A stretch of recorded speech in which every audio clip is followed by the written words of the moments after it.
Hi everybody, it's slobz275. What the fuck am I talking like an Irishman for? I don't care. It's probably because I've just seen, it's probably going to end up being my new favorite movie of the year. Sorry, Inglourious Bastards, but this movie is, as a fan point of view, is taking the fucking cake. And yes, it is Boondock Saints 2 All Saints Day. Yes, the sequel to the 1999 cult favorite starring Sean Patrick Flannery and Norman Reedus and Willem Dafoe. So let's get the fuck into this review. Obviously, as you can tell, I fucking loved it! Oh my god, I love this movie! This sequel is like the first one, which was about here, amplified by 10, and then they added steroids. It's biblical. It's so good, I thought I just saw the eyes of God. I mean, my brain cannot even process how awesome that film was. I have to use so many words to describe it. But anyway, as you can tell, I friggin' loved it. So let's get into this review now. The movie takes place, if you've actually followed the original Boondock Saints, it follows two brothers who are in Boston and they decide to kill gang members and gang bosses in Boston, and yeah. So this second one here takes place 8 years after the first one. And the boys are now living in Ireland, good old Ireland, and I gotta stop talking like I'm Irish. But yeah, they're living with their dad, Il Duce, played by Bill Connolly, and they get word from one priest that another priest that they know in Boston was killed by the son of Yakavetta, which is played, and the son's played by Judd Nelson for some fucked up reason, but who cares? Okay, so of course, the boys get this, they're fucking pissed, and they decide to go back to Boston with their new sidekick named Romeo, played by Clifton Collins Jr. I know, that sounds like a dumb fucking person.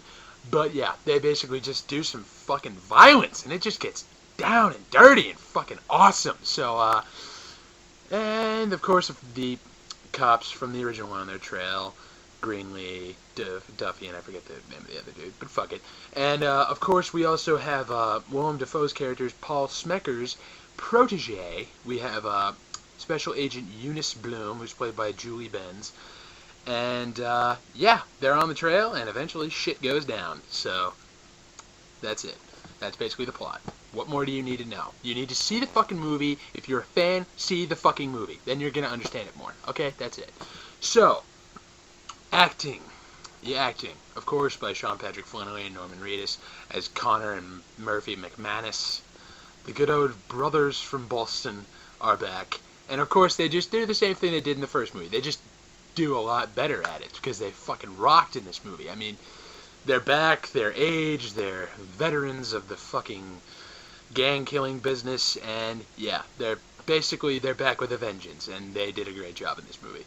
And then, of course, you have Bill Connolly playing their dad, Il Duce, and, of course, he comes back and rocks shit. I mean, what more do you fucking want? And now for some new characters. Or, actually, the old characters, you got Duffy and the other guy, and Greenlee. Of course, all great. Very funny. Very great comedic acting.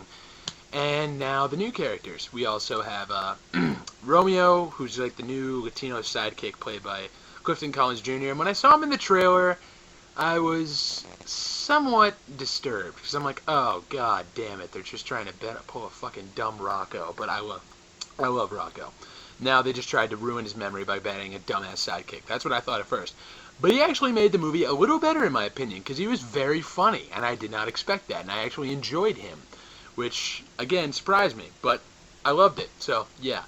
And then, of course, we have the Special Agent Eunice Bloom, played by Julie Benz, and I've actually seen her in a couple of other of her movies, which, of course, is Rambo and Punisher Warzone, and I truly did not like her in either one. I thought she was kind of annoying and didn't really know what she was doing. But she redeemed herself in this film because I never even knew how hot she was. I mean, she's fucking beautiful. Oh my god. Oh my god. I nearly flipped. She was just a fucking great redhead, funny as hell. Really had the same personality that Smecker's character did in the first film, only it was a woman and she was amazingly hot. So it worked out on my level. I thought it was great. And Judd Nelson, I still don't know why he was in this movie. Probably just to get money because his acting career is practically dead. He was alright. He could have been I don't really know what else to expect. I mean, it's fucking Judd Nelson. I mean, he hasn't really done anything that great since, like, The Breakfast Club, and that was, like, 20 or 25 years ago. Kind of pathetic, but, I don't know. You gotta give the man some credit for keeping on going, so, yeah.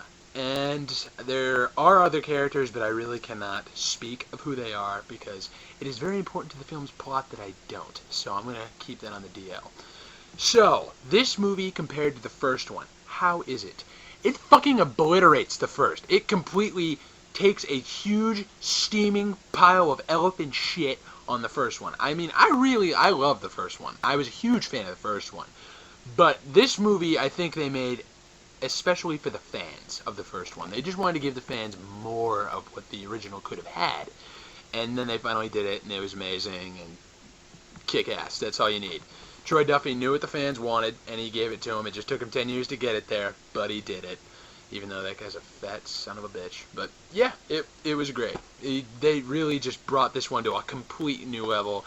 And I swear to God, I'm going to have to quote Dane Cook on this one. I wanted to blow a just to see load. I'm not even kidding. I nearly almost whipped my dick out. No, at this point, you know I'm fucking kidding. I'm sorry, but I fucking love this movie. I think this is probably taken out Inglourious Bastards as my favorite movie of the year. I mean, I loved Inglourious Bastards, but this thing had everything. I laughed my ass off. I cried. I was excited. It was suspenseful. I was shocked. I had everything. I had everything I wanted and more. I mean, it was just, oh my God. So, yeah, before I seriously have my brains blown over the floor over the ceiling, I can't even fucking tell where I am. I don't know what up is down, black is white, I don't know. This movie has completely fucked it's just, I think it's actually completely screwed up my head and left it in there, and it's just too good to be true. Boondock Saints 2, All Saints Day. If you're a fan of the first one, if you're not a fan of the first one, go fucking see this. Go see it. Just do it. Just don't even question. Just do it. Just fucking do it. Fuck critics. Don't listen to them. If you can find a theater where this is playing, because it's actually in very limited release, but if you can find a place where it's playing, go see this. I'm giving it, again, a 9.5 out of 10. Maybe I'm actually going to have to get it higher. I think I'm going to have to be fucking crazy on this one. I'm going to have to give it a 9.7. I'm giving it a 9.7 because it was just, I loved Inglourious Bastards. I gave that a 9.5. This just took it a couple notches better than that, man. It was just too good. It was insane. So, just before I go saying 9.7 out of 10, go see this movie if you're a fan, not a fan. Just go. Just fucking go. It's crazy action. It's humorous. It's exciting. It's suspenseful. It's got everything. Just go. Okay. Now that I'm over that. Okay, I'm still ecstatic, but I don't care. But until then, it's slobz275 saying the fucking Boondock Saints are back. Peace the fuck out, people.